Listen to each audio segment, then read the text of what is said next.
പെട്ടെന്ന് എനിക്ക് ഓർമ്മ വരുന്നത് ഘനശ്യാമസന്ധ്യാഹൃദയം നിറയേ. ഒരു എല്ലാവരും ബഹുമാനിക്കുന്ന ഒരു പ്രസിഡൻറ്റ് നമുക്കുണ്ടായിരുന്നു, ഇന്ത്യൻ പ്രസിഡൻറ്റ് അബ്ദുൽ കലാം. അദ്ദേഹത്തിന് പോയി കാണാനൊരു ഭാഗ്യം കിട്ടി. ഇപ്പോൾ ചെരുപ്പ് കുത്തിയുടെ അടുത്ത് സ്ഥിരമായിട്ട് വരുമായിരുന്നു. അത് അദ്ദേഹം പ്രസിഡൻ്റ് ആയപ്പോൾ ഒരിക്കൽ വന്നിട്ട് പോയി. ഗർഭത്തിലിരിക്കുമ്പോൾ തന്നെ അദ്ദേഹത്തിന് അധികാരം കിട്ടിയ ആളാണ്. സ്വാതിനാൾ തന്നെയാണ് ടോപ്പിൽ ഇപ്പോൾ നിൽക്കുന്ന ഏറ്റവും വലിയ ഒരു ചക്രവർത്തി പ്ലസ് സംഗീതജ്ഞൻ. ഒരിക്കലും സംഗീതം വെറും കച്ചവട ചരക്കാക്കി മാറ്റരുത്. ജീവിക്കാൻ വേണ്ടി അല്പം പൈസ വേണം. ലളിതഗാന ശാഖ ഓൾ ഇന്ത്യ റേഡിയോയിലൊക്കെ ഒത്തിരി അനവധി ലളിതഗാനങ്ങൾ കേട്ടിട്ടുണ്ട്. MG രാധാകൃഷ്ണൻ സാറിൻ്റെ കമ്പോസ് ചെയ്ത്. അപ്പോൾ അതൊരു എന്താണ് ഒരു വ്യത്യസ്തമായൊരു ഗാനശാഖയായിട്ട് തന്നെ നിൽക്കുന്ന ഒരു ഇതാണോ? ആണ്. അത് ലളിതഗാന ശാഖ ഞാനൊക്കെ കേട്ടു തുടങ്ങിയത് ആകാശവാണിയിലൂടെയാണ്.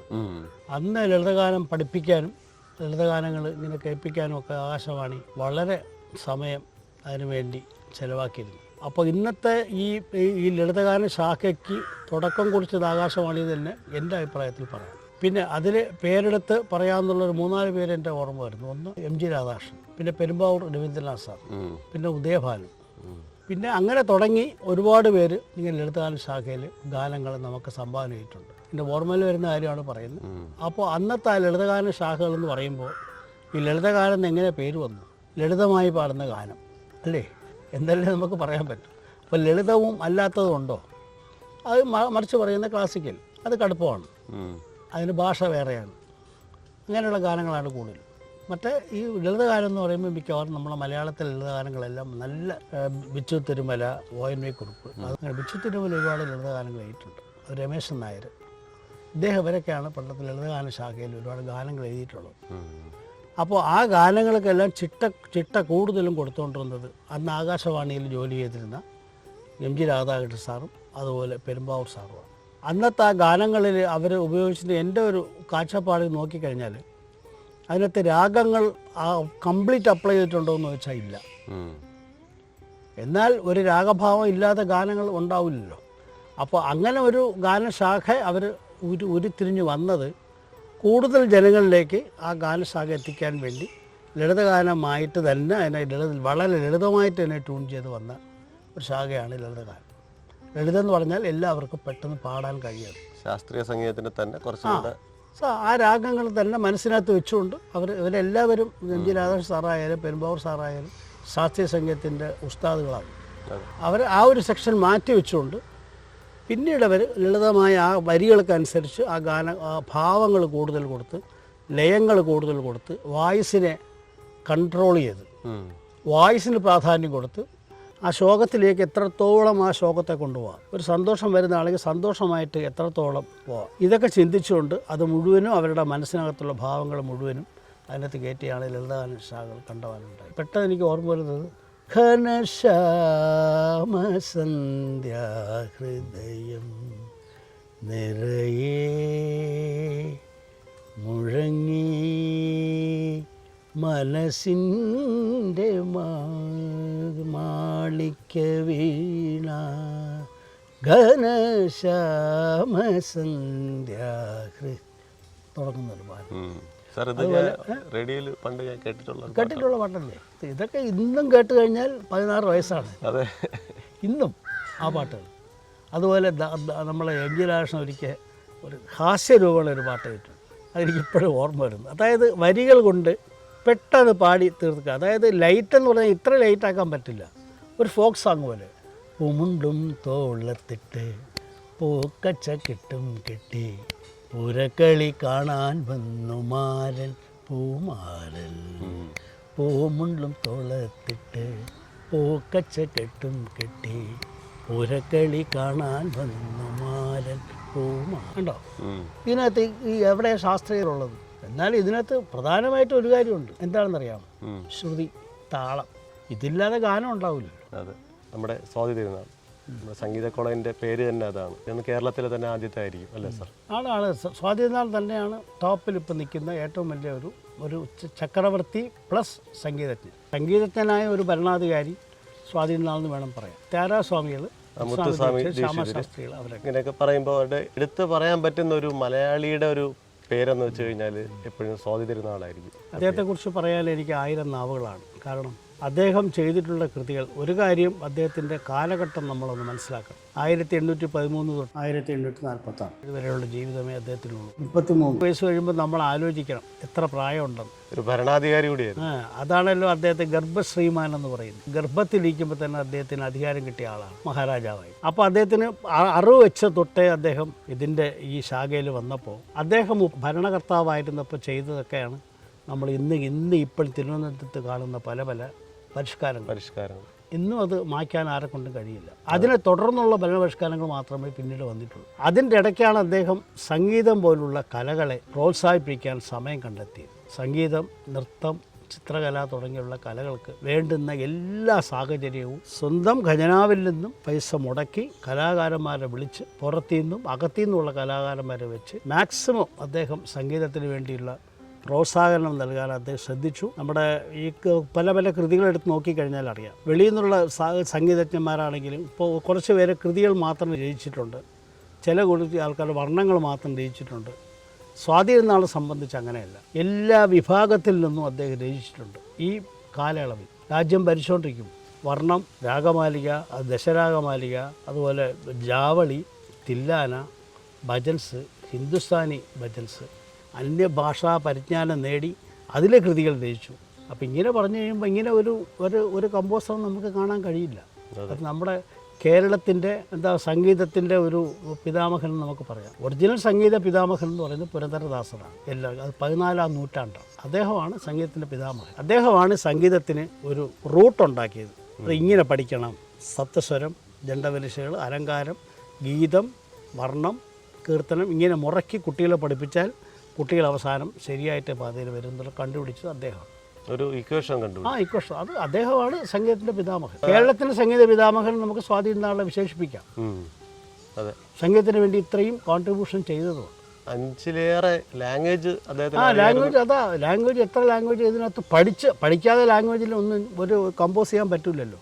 അപ്പോൾ ഈ ലാംഗ്വേജ് ഈ 34 വയസ്സിനകത്ത് പഠിക്കുകയും അതിനോടൊപ്പം തന്നെ ആ കൃതികൾ ഉണ്ടാക്കുകയും അതിന് രാഗങ്ങൾ നിർദ്ദേശിക്കുകയും ഒക്കെ ചെയ്യുക എന്ന് പറയുമ്പോൾ അത് നമുക്ക് സ്വപ്നത്തിൽ പോലും കാണാൻ കഴിയില്ല. അദ്ദേഹത്തിൻ്റെ ആ വർക്ക് എല്ലാവരും ബഹുമാനിക്കുന്ന ഒരു പ്രസിഡന്റ് നമുക്കുണ്ടായിരുന്നു, ഇന്ത്യൻ പ്രസിഡന്റ് അബ്ദുൽ കലാം. അദ്ദേഹത്തിന് പോയി കാണാനൊരു ഭാഗ്യം കിട്ടി. അദ്ദേഹത്തിന് രാഷ്ട്രപതി ഭവനിൽ പോയി അദ്ദേഹം സിനിമ കാണുന്ന തിയേറ്ററിൽ ഞങ്ങൾ പരിപാടികൾ അവതരിപ്പിച്ചു. അപ്പോൾ അദ്ദേഹം ഞങ്ങളുടെ കൂടെ അദ്ദേഹം പാടുന്നുണ്ട്. അപ്പോൾ ഈ വീണ അസാധ്യമായിട്ട് വായിക്കുമായിരുന്നു. അദ്ദേഹം സംഗീതത്തിൽ ഭയങ്കര തൽപരനായിരുന്നു അബ്ദുൽ കലാം സാർ. ഞങ്ങൾ പാടിയപ്പോൾ എനിക്ക് ആ പാട്ടൊന്നും ഓർമ്മയുണ്ട്. ശാന്തി നിലവ വേണ്ടും, എങ്കും ശാന്തി നിലവ വേണ്ടും, എങ്കും ശാന്തി നിലവ വേണ്ടും, ആത്മശക്തി ഓങ്ക വേണ്ടും, ഉലകിലെ ശാന്തി നിലവ വേണ്ടും.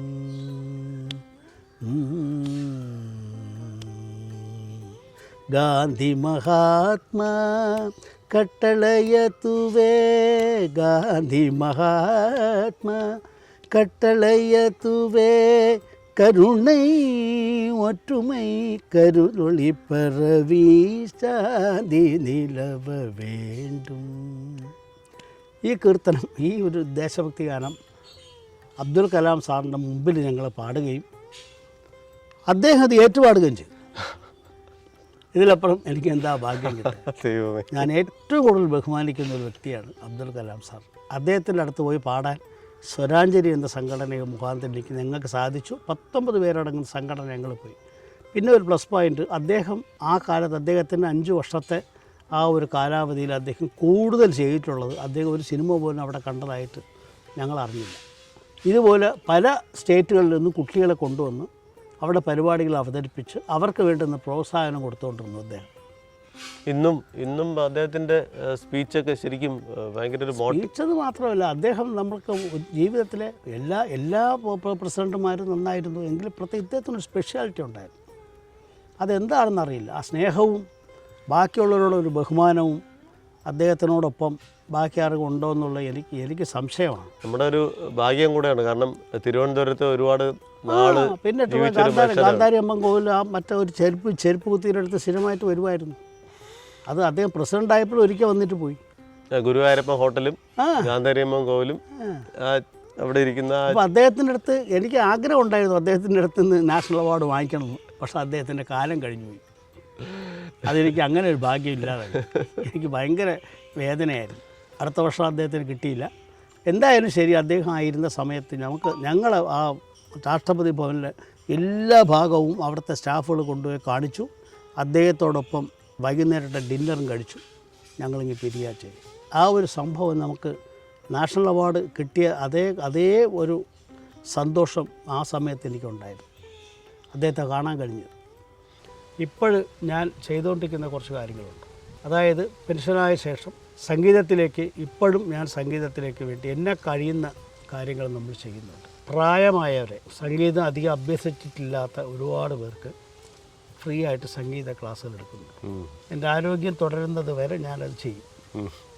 ഇപ്പോഴെനിക്ക് അനേക ശിഷ്യർ 80 വയസ്സ് 70 വയസ്സുള്ള ഒരുപാട് പേരുണ്ട്. ഞാൻ അതിൽ കാണുന്ന വേറൊന്നുമല്ല, അവർ അസാധ്യമായിട്ട് പാടുന്നു എന്നൊന്നും ഞാൻ പറയില്ല. പഞ്ചരത്ന കീർത്തനം എന്ന് പറയുന്ന ത്യാഗരാജ സ്വാമികളുടെ വിശിഷ്ടമായ കൃതികളുണ്ട്. അത് ഞാൻ എല്ലാവരും പഠിപ്പിക്കുന്നു.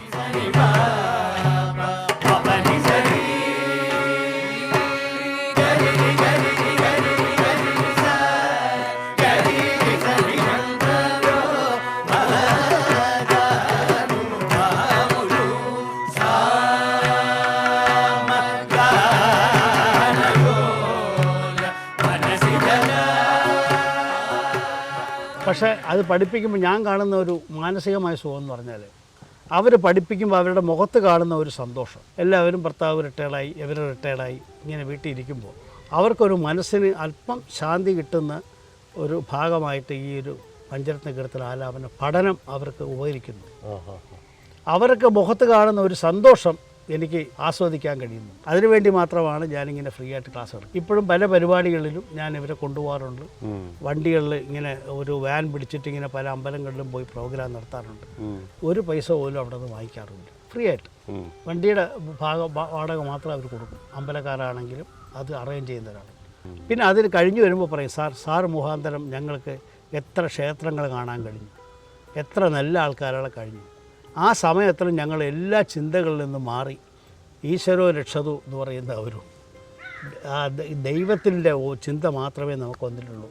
പ്രത്യേകിച്ച് നമ്മുടെ സംഗീതത്തിൻ്റെ കുലഗുരുവായ ത്യാഗരാജ സ്വാമികളെ ഓർക്കാനും അദ്ദേഹം ചെയ്ത ആ ഒരു സേവനം 10 പേരെ ബോധ്യപ്പെടുത്താനും നമുക്ക് സാർ മുഖാന്തരം കഴിയുന്നുണ്ട് എന്നുള്ള ഒരു ചാരിതാർത്ഥ്യം അവരുടെ ഭാഗത്ത് നിന്ന് വരുമ്പോൾ എനിക്ക് അതിൽ പരം വലിയ സന്തോഷം ഒന്നും നേടാനില്ല. ഒരു എൻ്റെ മക്കളെടുത്ത് എല്ലാം സംഗീതം ആഴ്ചിക വിഷയമായിട്ട് എടുക്കുന്നുണ്ട്. ഞാൻ അവരുടെ അടുത്ത് പറയുന്നുണ്ട്, ഒരിക്കലും സംഗീതം വെറും കച്ചവട ചരക്കാക്കി മാറ്റരുത്.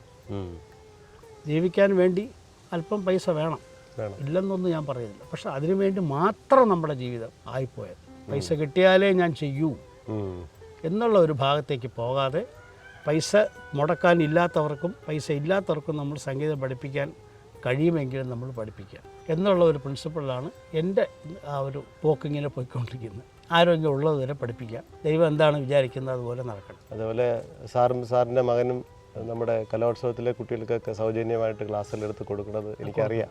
അതൊക്കെ ഞാൻ പറഞ്ഞിട്ടുണ്ട്. വിളിച്ചു കഴിഞ്ഞാൽ പോകണം, വേറെ ഒന്നും ചിന്തിക്കരുത്. അറിയാവുന്നുള്ള കാര്യങ്ങൾ അവരെ പഠിപ്പിക്കുക. അത്രയും കലോത്സവമായിട്ട് ബന്ധപ്പെട്ട് പ്രൈവറ്റായിട്ട് പഠിപ്പിക്കുന്നവർ ഒരുപാട് ക്യാഷ് വാങ്ങിച്ചാണ് പഠിപ്പിക്കുന്നത്. പക്ഷെ അതിൽ സാറിൻ്റെ മക്കളും ചെയ്യുന്ന പ്രവൃത്തികൾ വളരെയധികം ആദരവും അർഹിക്കുന്ന ഒരു ഘടകം തന്നെയാണ്. സാർ, അപ്പോൾ നമ്മുടെ ഈ ഇന്നത്തെ ഒരു എപ്പിസോഡ് നമ്മുടെ ധ്വനിലയ എന്ന് പറഞ്ഞിട്ട് നമ്മുടെ ഫ്രെയിംസ് ആൻഡ് പിക്സൽസ് മീഡിയയുടെ സംഗീതമായിട്ട് ബന്ധപ്പെട്ടിട്ടുള്ള നമ്മുടെ ഈ പ്രോഗ്രാം എൻ്റെ അധ്യാപകൻ, ദേശീയ അവാർഡ് വാങ്ങിച്ച സംഗീതജ്ഞനും സംഗീത അധ്യാപകനും ശ്രീ പാർവതിപുരം പത്മനാഭ അയ്യർ സാർ വന്ന് തുടങ്ങിത്തന്നതിൽ വളരെയധികം സന്തോഷമുണ്ട് സാർ. എന്തായാലും എനിക്കും ഇങ്ങനെ ഒരു സംഗീതത്തെക്കുറിച്ച് കുറച്ച് സമയം സംസാരിക്കാൻ കിട്ടിയ അവസരങ്ങൾ എന്തൊക്കെയോ ഞാൻ പറഞ്ഞു. അതിലെന്തെങ്കിലും അബദ്ധങ്ങളുണ്ടെങ്കിൽ ക്ഷമിക്കണം, അത് തിരുത്തി തരണമെന്നുകൂടെ ഞാൻ അപേക്ഷിക്കുകയാണ്. എല്ലാവരും നന്നായി വരിക. കലകൾ കൊണ്ട് മനുഷ്യൻ നന്നാവട്ടെ. അത് രാഷ്ട്രത്തിന് ഉതകുന്ന രീതിയിലുള്ള ഒരു സമൂഹത്തെ സൃഷ്ടിക്കാൻ ഉതകണം ഈ കലകളെല്ലാം എന്ന് മാത്രം എനിക്ക് പറയാനുള്ളൂ. വ്യക്തിപരമായി നമ്മളൊന്നും നേടിയിട്ടില്ല, നേടാൻ പോകുന്നുമില്ല. നന്ദി. നമസ്കാരം സാർ.